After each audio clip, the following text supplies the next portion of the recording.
Well, so much for the boring, do-nothing Chancellor. I think yesterday's budget was actually one of the most significant fiscal events of recent years. On the big issue, Brexit, it does appear that Philip Hammond did do very little. Hammond is of course a Remainer, and he's pursuing Osborne's austerity agenda in order to build up a war chest for the headwinds related to Britain's exit from the EU that he thinks are about to confront our economy. But more austerity in the face of an economic shock, I think this is a clear case of the treatment being worse than the initial disease. The big change that Philip Hammond did make, of course, was a rise in national insurance contributions for the self-employed. This change apparently was to level the playing field between those in employment and those in self-employment as the emerging gig economy blurs the line between the two groups. Yet strangely, this change has been focused entirely on those individuals in self-employment rather than the companies that contract the self-employed and avoid national insurance obligations as a result.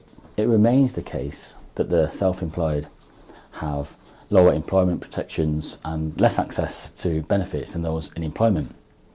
Those making the argument, including some Labour figures, that the introduction of the single-tier state pension means that the self-employed have just the same access to the benefit system as those in employment, I think is incorrect. I think what this change by Philip Hammond is really about is breaking the ideological link between national insurance contributions, the social insurance-based benefit system and employment protection.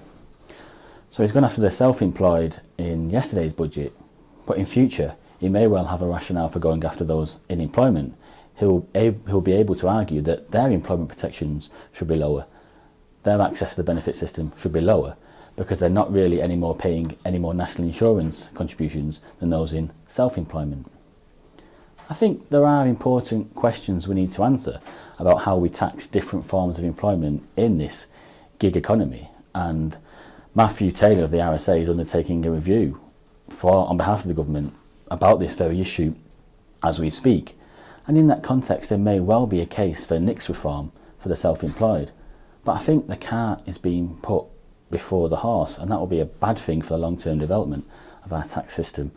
We need these big questions to be answered based on the principle of inclusive growth, and I'm not sure how this change at this time succeeds in doing that.